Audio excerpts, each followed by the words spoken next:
이번 시간은 태조 이성계와 활기묘의 전설입니다. 이 내용은 육관도사의 터에서 발췌를 했습니다. 조선 왕조를 건국한 태조 이성계는 풍수계에서 매우 흥미로운 인물이다. 한 나라를 세운 인물들에게는 을의 비범한 면모를 부각시키는 신비로운 일화와 전설이 따라다니게 마련이지만 이성계는 묘지 풍수의 발복으로 왕위에 오른 희대의 풍운하라고 할 수 있다. 그가 어떤 과정을 거쳐서 조선을 개국했는지는 모두가 아는 이야기이므로 생략하기로 하고 흥미롭게 전해져 오는 이야기를 중심으로 풀어나가기로 하겠다. 이성계의 4대 조인 목조 이한사는 전주에 살면서 그 당시 관기의 일로 전주 부사와 사이가 어긋나자 강원도 삼척의 미로마을로 거처를 옮기게 되었다. 그러다가 지금의 도지사격인 신임 안념사 자리에 공교롭게도 이전에 관기의 일로 사이가 좋지 않았던 전주 산성의 별감이 부임해 온다는 소식을 듣고 다시 함경도의 덕엄부로 가솔들을 이끌고 간다. 그 후에 원나라에 귀부하여 오동으로 다시 옮기고 원나라의 벼슬을 할 때 동북 사람들이 모두 신복하니 왕업의 이룩함이 여기에서 비롯되었다고 역사는 전한다. 조선왕조는 이성계가 창업한 것이 아니라 그의 4대 조인 이한사가 이미 국조 창업의 심층 구조를 짜 놓았다는 것이므로 뿌리 깊은 나무이며 샘이 깊은 물이 운이 되는 것이다. 오죽하면 시조가 태조가 아니라 목조 이한사이겠는가. 이 목조란 주로 왕조의 건국자의 조상들이 받는 묘호라고 합니다. 그러므로 이한사라는 인물은 조선 왕가의 세계에서 가장 중요한 인물이다. 그럼에도 이한사는 일반에게 그다지 알려진 바가 많지 않다. 그래서 이분의 이야기를 약간 해보려 한다. 이한사가 미로마을에 살고 있을 때 마침 부친상을 당하였다. 하여 부친의 맷자리를 잡으러 산을 구하던 중에 길손들이 주고받는 말을 무심결에 듣게 되었다. 그 길손들은 늙은 스님과 상자승처럼 보이는 동자승이었는데 마침 먼 곳을 바라보며 말을 나누고 있었다. 얘야, 네가 저 먼 곳에 있는 자리를 아느냐? 예, 대명당이 아닙니까? 어떤 인물이 난다길래 대명당이란 말이냐? 그야 왕후 장상이 날 자리가 아닙니까? 이놈, 소리가 너무 크구나. 혹여 누가 들으면 어찌하려고 천기를 누설하느냐? 참, 스님도 이런 깊은 산중에 듣기는 누가 듣습니까? 그래도 항상 조심해야 하느니라. 이렇게 말하며 가는 것이었다. 순간 이한사는 정신이 번쩍 들었다. 왕후 장상이 나는 천하 대명당 자리를 저 스님들이 알고 있는 모양인데 이런 천재 이루의 기회는 다시 없을 것이라 생각하니 물불 가릴 시간이 없었다. 이한사는 스님에게 달려가 방금 들은 이야기를 되물으며 명당 자리를 일러달라고 애원했다. 노승은 갑자기 나타난 이한사를 보고 당황해하며 말했다. 이보시오. 댁이 니신지는 모르나 그 자리는 아무나 쓸 수 있는 자리가 아닙니다. 더구나 천기를 두서라면 그 죄가 무거운 법. 소승은 결코 말씀드릴 수가 없소이다. 이안사가 거듭 청해도 노승의 대답은 마찬가지였다. 그러나 이안사는 끝내 고집을 꺾지 않고 제3, 제4 간청했다. 이에 하는 수 없이 노승은 그 자리를 일러주겠노라며 말하고는 조건을 제시하게 되는데 그 조건이 바로 유명한 배구금관의 전설이다. 노승은 말했다. 당신이 이토록 간절하니 일러는 드립니다만 이 자리는 4대 후에 나라의 새로운 왕이 날 자리입니다. 하니 이곳에 묘를 쓰려면 산시님께 특별한 패백을 드려야 하는데 소 100마리를 잡아야 하고 관은 반드시 금관을 써야 합니다. 만일 이렇게 하지 않으면 발복이 안 될 것이니 그러면 만사가 허사가 아니겠습니까? 명당 자리를 얻은 이안사는 날아갈 듯이 기뻤으나 노승의 말을 듣고는 기가 꽉 찼다. 심심산골에 어디서 소 100마리를 구할 것이며 항차 금관은 말할 것도 없었다. 이안사는 낭망하고 또 낭망했다.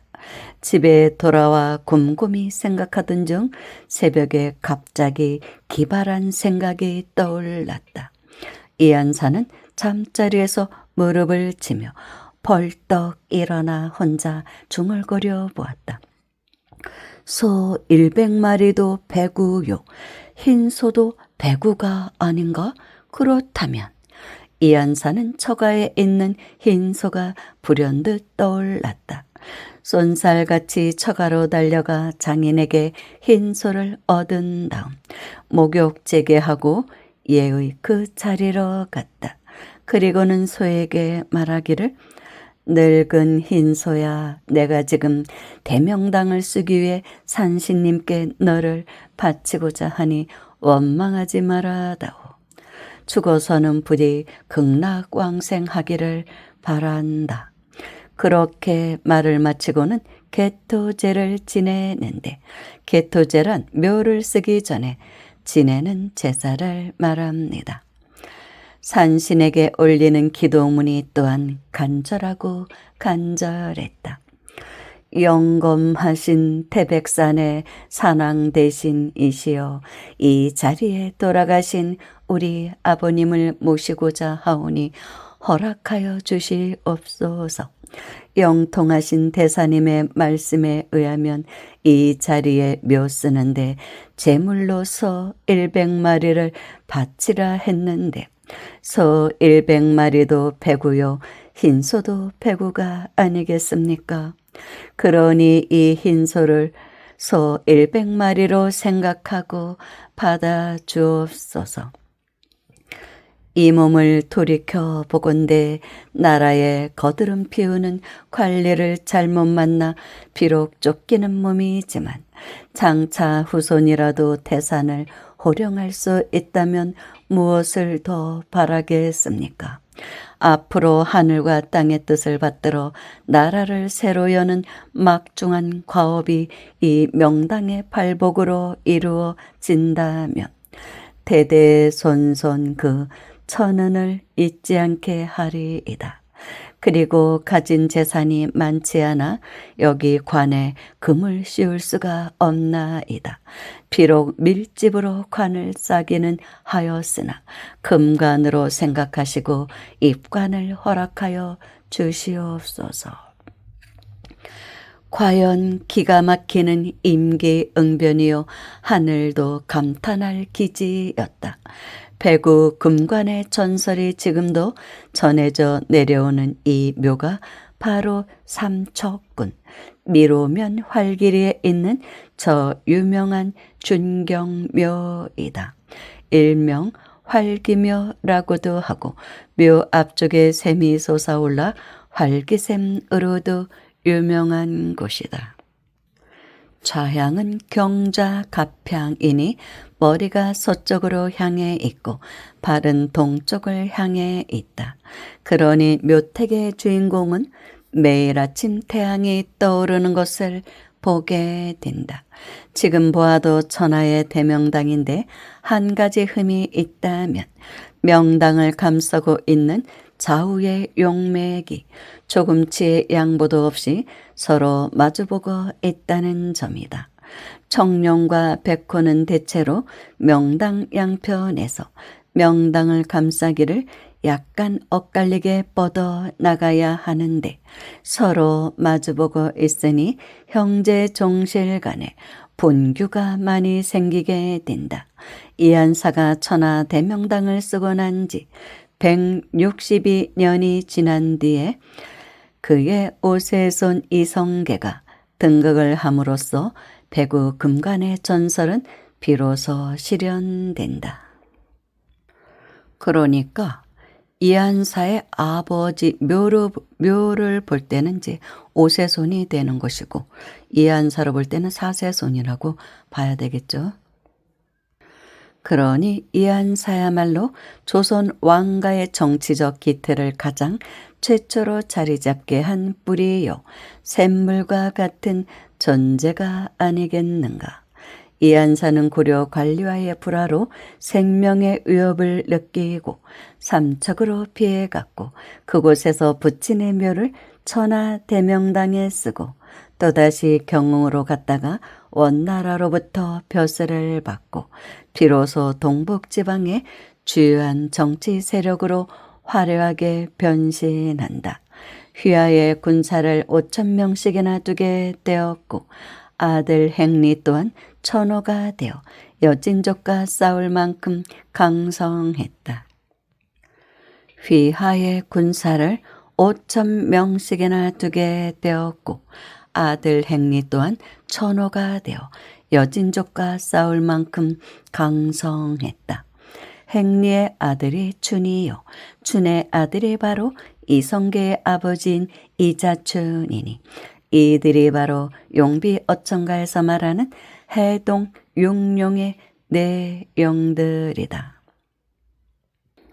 이른바 목조, 익조, 탁조, 환조들이다. 태조와 태종까지 포함한 이들 6용들이야말로 성군 세종대왕이 훈민정음을 반포하기 이전에 순전히 우리의 글로 문장을 만든 용비 어천가 6 선조분들인 것이다. 그러니 조선왕조의 개국은 전주 이씨 문중에 오래 묵은 음덕이 없이는 상상할 수 없는 바이다. 이를 두고 이른바 정통성이라 한다. 이 네 분은 그러니까 목조, 익조, 탁조, 환조 이 네 분의 조상도 당연히 종묘에 모셔져 있습니다. 그 정도로 이제 존중받고 계시는 분들인 것이죠. 이를 두고 이른바 정통성이라 한다.